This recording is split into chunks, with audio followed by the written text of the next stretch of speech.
Hello, everybody, and Hello. welcome to Breaking Story with Young Screenwriters. We are an online resource and community for up-and-coming screenwriters, and I'm Alexie. I'm Adam. And today, we are talking about one of the most frustrating parts of writing, which is finishing the first rough draft. So today, me and Adam and I are going to share our top 3 tips for finishing your first draft. And we'll go over them in more detail, but these are the 3 that we want to share with you today. So the first one is find the spark. So find like what made you excited about this in the first place. Write the bad version. So basically just get words on the page. And then finally, butt in chair. So just show up. So those are the 3 tips that we're going to be getting into in more detail. We're also going to talk about why people get stuck and Yes. where we've gotten stuck, and sort of because you can list these tips, you can list a piece of advice, but like so much of it is understanding yourself, understanding why you would have an emotional block with material, or understanding why a particular story is difficult for you. So it's there are universal things you could talk about, but it's also more specific. For sure. And I guess to kind of kick things off on that note, then, Adam, why do you get stuck? When you get stuck? The biggest reason I've ever gotten stuck is because my personal life is not going well, or I'm like very stressed and not healthy in terms of like I have insomnia, so I'm having difficulty focusing, right? Like, but aside from that, just in terms of like if I'm really struggling with a story, it's usually because I've lost some excitement for it in some level. Like I'm not excited about the characters. I'm not excited about where I had this idea of what the characters are supposed to be or what the story is supposed to feel like. But in process, there's something about it that isn't working. It's like that's kind of the biggest thing. It's sort of like I feel like I've lost passion for it halfway through, and a lot of the time that really is half the time it's, I had this intellectualized like concept that I was excited about on paper because it was like, this is so clever, or this is interesting. And then once I really started trying to make the story happen and make characters talk to each other, there was an issue of this has nothing to do with me. This is not part of my life in a real meaningful way. Like there's no like real deep emotional connection that I can put into the material. And that is because of, I had an intellectualized idea and then it came out. And then sometimes I had the right idea, but came from the wrong angle. Like I focused on the wrong character, or I focused on kind of the less fun version of the idea. Right. Or like you find the theme, like the theme isn't quite right for you, or something like that. I picked the wrong situation for the character, or just like I had the concept was good, but somewhere in the middle, somewhere towards the end, like energy was lost. Like the push of excitement, the turning point conceptually, turning point meaning like not a specific plot point, but like what was interesting about the idea got muddled. And that's how I think the only really advice in that particular situation where like, this was a good idea, but it kind of got confused, is to go backwards as much as possible. Like retrace your steps, go to the beginning, imagine where you were when you first had the idea, and imagine you didn't make the choices you made, and sort of go through the thought exercise of being like, what if I did something different? Anyway, what about you, Alexie? Well, I can resonate, like I can connect to a lot of what you're saying. If you aren't in a good place, like emotionally, then, or just like you're sick, you're tired, something like that, it gets hard. And I think to some degree, it's like we have to kind of expect that something's always going to be a little wrong, like always, nothing's ever perfect, but doing as much as you can to set yourself up for success. Like if you can manage to get an extra hour of sleep, or if you can manage to like, you feel better when you have the delicious coffee cup next to you, like doing the little things for yourself that try to work on that. But for me, I'd say, I guess it depends on if we're talking about like from conception to finished draft. I tend to get stuck. I get really stuck at the idea phase, and then I get really stuck at like probably like planning it out. I don't get as stuck in the draft except for in one circumstance. So to sort of explain what I mean, I get that like decision paralysis where it's like, is this idea any good? That's kind of the theme of my getting stuck is, wow, does this suck? I can't tell. And that that's in like that situation, have you Yeah. I would recommend to somebody to write a scene from it that you think would be interesting and exciting. Yeah. Like Yeah. create material. That's true. Yeah, it's hard to decide like if it's any good. And that to me is one of the things that I keep that really gets me the most is that part. But if we're actually talking about the writing process, like once I've opened up Final Draft and I'm putting words on the page, even if I've done all the prep work, the thing that gets me is just being like, is what I'm writing terrible? Like it's the same thing, but it's like, is what I'm writing terrible? And then also, I don't know how to approach this next scene is another one that gets me. And I think we have some good tips for both of those cases. But even that conceptual like paralysis is kind of like finding the spark in the first place. Yeah, versus it is. Like losing the spark, right? Like I've gone through phases where I was like hardcore outliner, hardcore discovery writer, and now I'm kind of like a hybrid in the sense of I do believe you have to discover what I like to call the material, like the fun stuff in the middle, the red meat that makes it exciting, the jokes, the cool ideas. Like I think you do have to discover the great character moments. You have to discover that stuff at some point, whether that's in draft or in outline or whatever. But to use the phrasing I hate, you have to let the characters talk to each other. Well, yeah, but it's really. But I know you hate that because it's. I hate it. But it's you have to talk to yourself in the Yes. voices of your characters, right? Like it's a mental trick that maybe it feels like the characters talking to each other, but like that is creating material. And like, I have a question for you that I just now thought of, which is, so when you're making characters talk to each other, it's really kind of, if you're doing it this early, it's really like improv in a way, or like acting in a way. Yeah. You have to like understand how to act beyond just like understanding what it's like as an actor.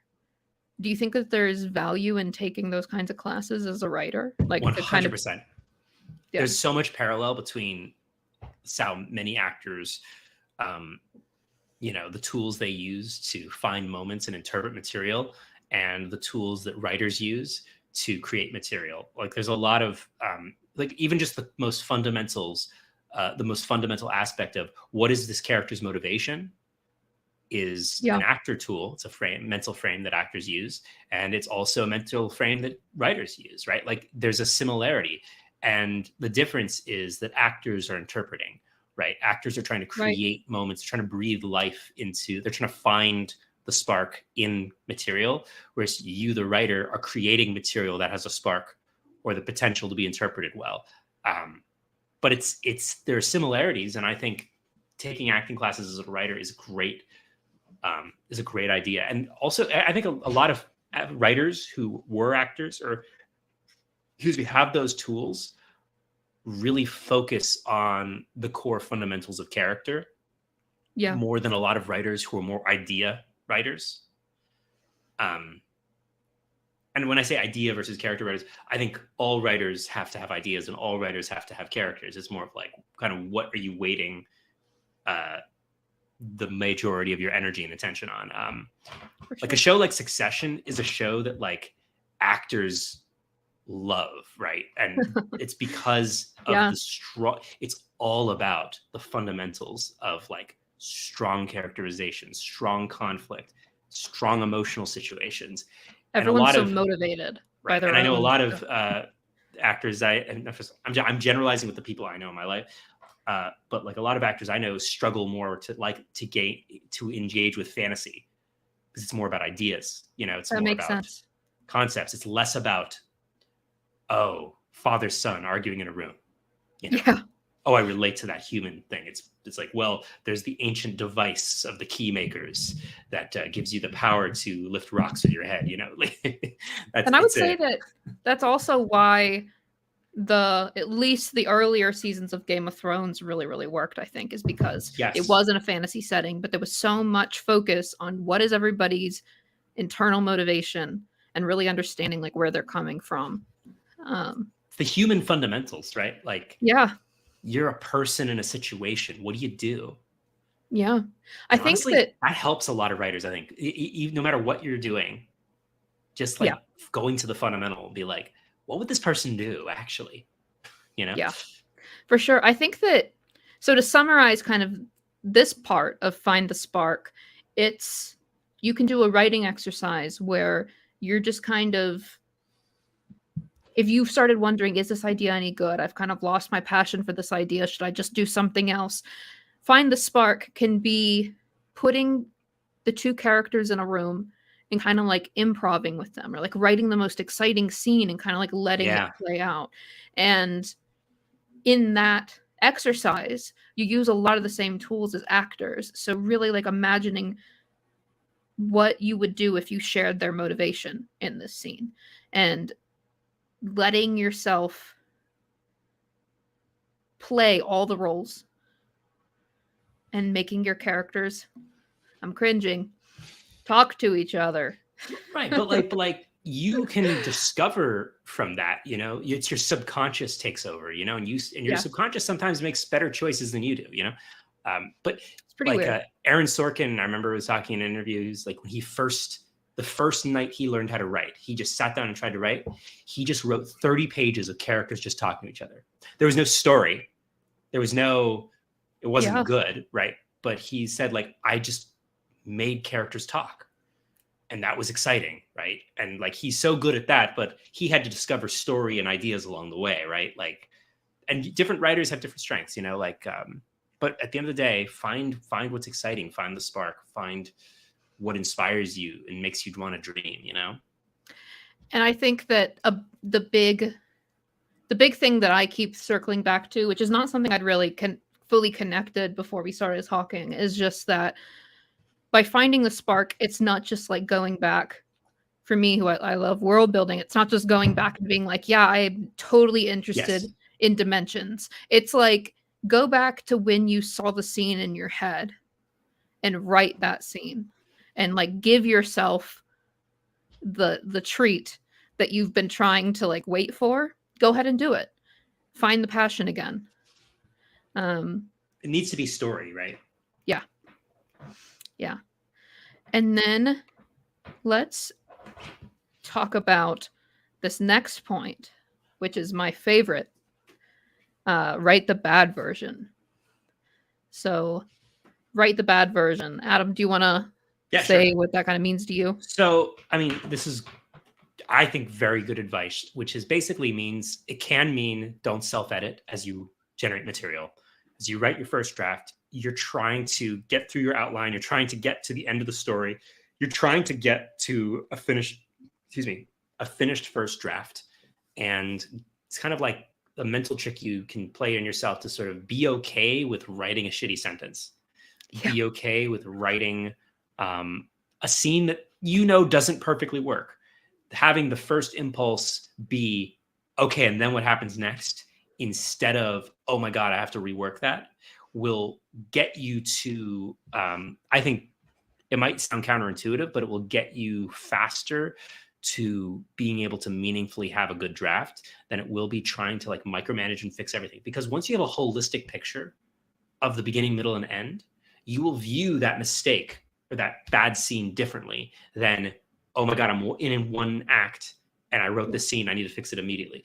Having knowledge of how you wrote the end of that story will give you more insight into how to fix every single problem along the way. So I don't want to say rush to the end, but like get her through done. the whole thing so you can have that holistic point of view. For sure. I think that this is the one that helps me the most, is just remembering that everyone's first draft is trash. Yeah. And, you know, it really comes after you've written one script that you've made into something that you like, but just trusting that, like, you'll figure it out. Like, trust your future self to be able to edit you, and don't worry about it for now. And that's especially hard with your first draft, but for your first draft of your first script ever. But trust that all the greats have said that first drafts are trash, and then embrace that this draft is gonna suck. It's gonna have some really, really special moments. It's gonna have some, like, really interesting stuff probably that you didn't even plan that just kind of happened. And it is going to overall be garbage. And then you're going to refine what's good about it. You're going to pull the story out of the muck. I guess. Also, just know that every different version you do will be better. Yes. Not necessarily, but like probably. Probably, especially because from sometimes you can make something worse. You can totally do that, but not your first draft. Your second draft will be better than the first draft. I feel like that tends to happen, at least to me, when I'm at like draft like 5 or 6, like where it's like I have overworked the dough, to quote Great British Bake Off. It's overworked.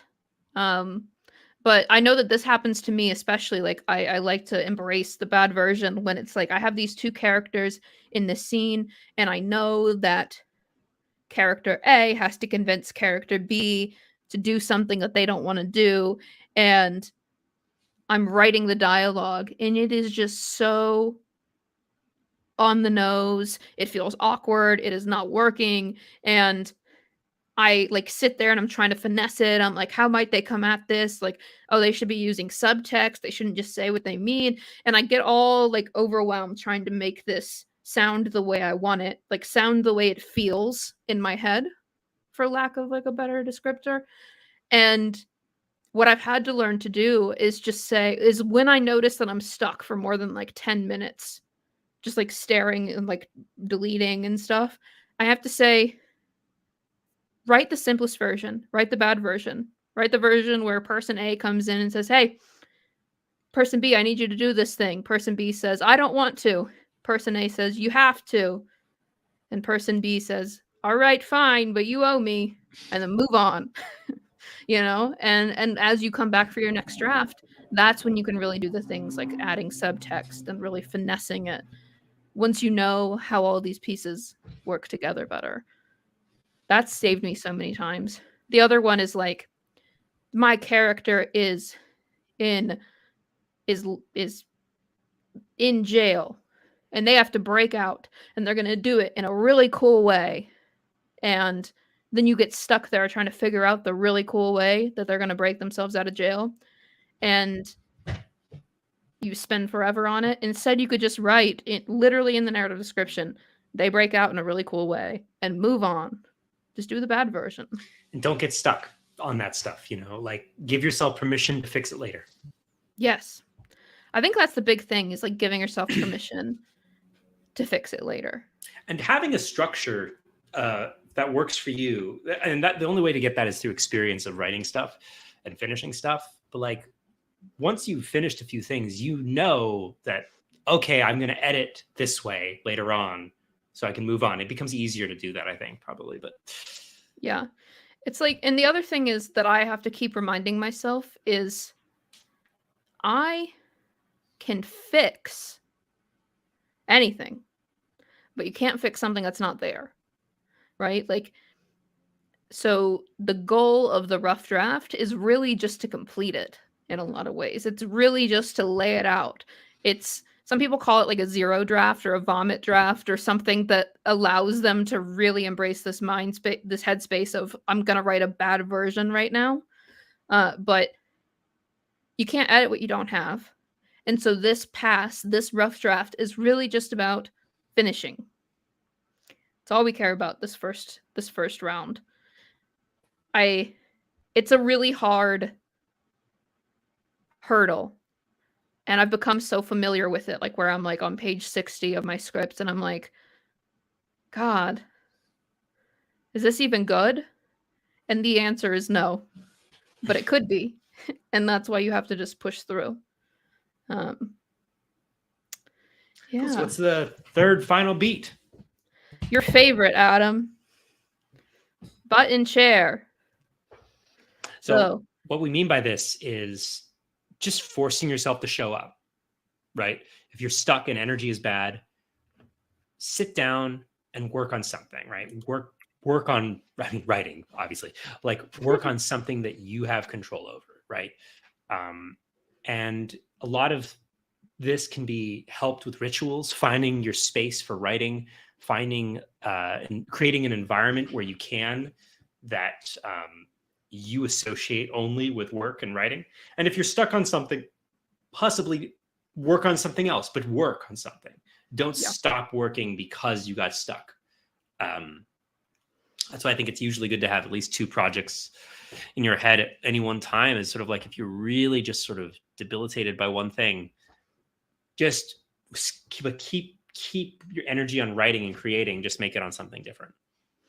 Yeah. So this term button chair, Theo told us, was like the pretty strong, like it was a common, what's the word? Saying.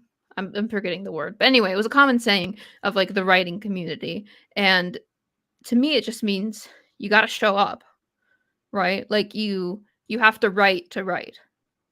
And so, and I mean, also,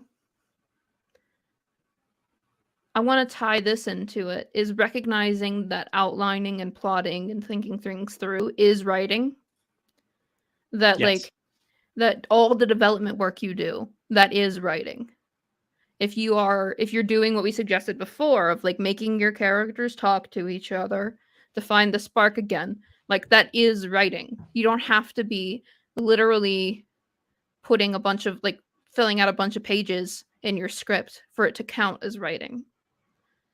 And in fact, I don't think you can. I feel like most of your time into a screenplay is not going to be spent actually putting it on the page.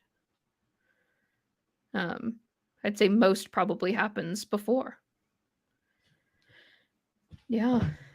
You know? Writing's hard. Yeah. It is hard. But rewarding. For me, it's also helpful. Like, I can't necessarily have a space in my home that is only my like workspace just because of how my apartment's set up. Right.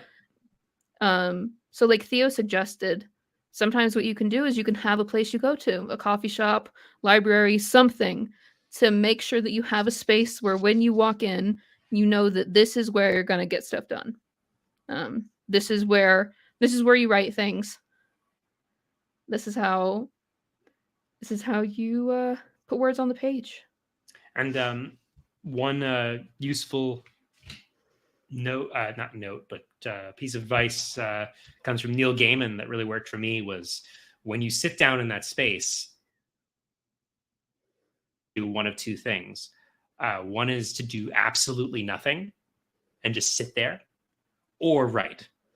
And eventually sitting there and doing nothing becomes more boring than writing. So you end up just writing.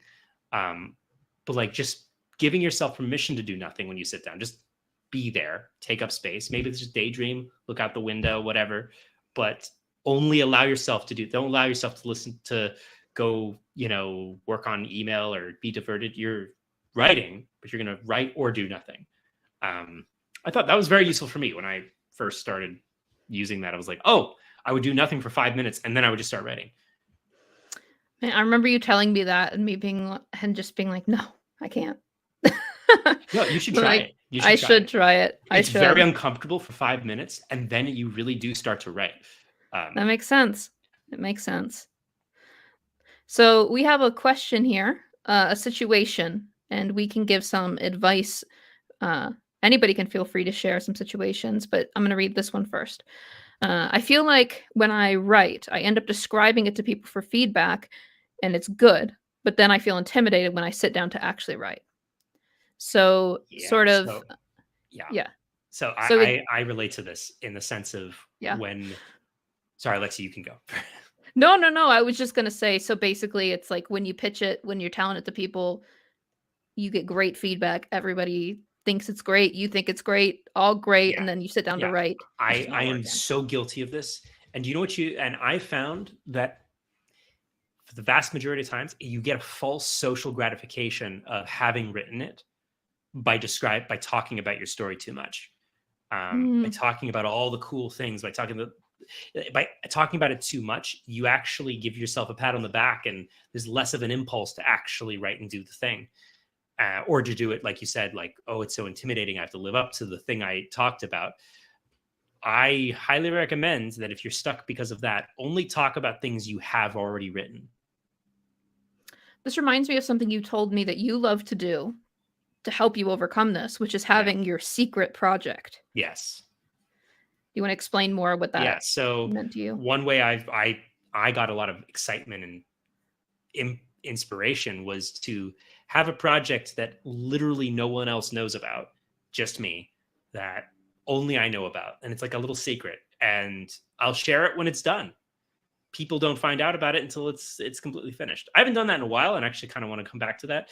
But there's something really fun about that. And like, you don't get that false gratification of having written something, or of having not written something, but talking about the thing you haven't written. Yeah. So try not talking about your stuff until you've done it. Absolutely. And then to kind of focus on the back half of this comment about feeling intimidated when you sit down to write, I see really good advice for Theo, which is that she writes by hand, which is something that I was really, really into for my first few drafts and haven't really done anymore. I still card all my scenes by hand, so it's a pretty in-depth outline, and then I type the draft. But Adam, you've written the script by hand too. Yeah, I used to do that a lot. I haven't really done that in the last year, but because I've been collaborating on a pilot. So, but I love writing by hand. It's great, and also it's so nice to do the write or do nothing thing when you're writing by hand, because you truly don't have a screen to look at, so you can't do anything else other than stare at the notebook or look around your desk, or wherever you're sitting. Handwriting's great. I would say writing by hand, I would recommend. One of my favorite things to do was to get a fresh notebook for a story idea. And then in the front, for the first whatever pages, I was developing and ideating and stuff. And then eventually I get to the point where I'm going to write, and I just start writing it in the same notebook. And this is my notebook for that script. And then when it's famous, I'll sell it for $1 billion. But anyway, what I really like about this is if you write in pen, it really helps you if you struggle with self-editing. Yes. It also, if you overwrite, it will help you. Like if you end up writing like big elaborate scene descriptions, usually it will help you to write by hand because your hand will get tired. Like it really encourages more minimally by definition. Yes, you will. It encourages you to keep the script tighter and to stop self-editing. So that's how come I recommend doing it in pen and doing it in a notebook that you don't want to rip pages out of. So that you don't just keep like restarting and stuff. That's a very specific piece of advice. I also recommend, if you're going to do that, get a notebook and a pen that you love. Yeah, and some people try getting notebooks just for particular projects. That's what I like to do. I'm going to write this book in this notebook, or this screenplay in this notebook, Something kind of romantic about that. It's pretty fun when it works. And then there's also something exciting about like picking out the notebook and being like, this is the one that I'm going to write this script in. Just don't keep buying notebooks like what I did. Yeah, I've done that too. Or like I start a notebook for an idea that I don't really finish. So I have like a bunch of notebooks that have a few pages of ideation and world building, and then I left them behind. But then sometimes I go back through and I flip through it and I'm like, dang, this was good. Why do you think it sucked? So who knows? No new notebooks until you finish the old ones. That's the rule. Absolutely. Well, on that note, I think we've talked about the subject. What are we doing next week? So next week we are doing a Criterion film. Hey. We had this idea that we're going to start once a month doing some like film school staples. So the things that they made me watch like 4 times during my Classics. NYU stint. So the first one we're starting with is the one I had to watch the most. It is The Godfather. Hey. So That's we're going to be... It is really good. I understand why I had to watch it, but we're going to talk about it today because we've never talked about it, so we should. Yeah. So that's what we're doing. And then later in the month, we're going to talk about things like where do I start? Mm-hmm. Why do I hate what I just wrote? Another one we want to talk about. And lastly, like, wouldn't using 3-act structure make my script boring? So that's what we have planned for April. It's a good month. Yeah, I'm really excited about it. And so just to recap as one final time, our 3 top tips for finishing your screenplay are find the spark, write the bad version, and button chair. Great. Thank you so much, everybody. Thank you.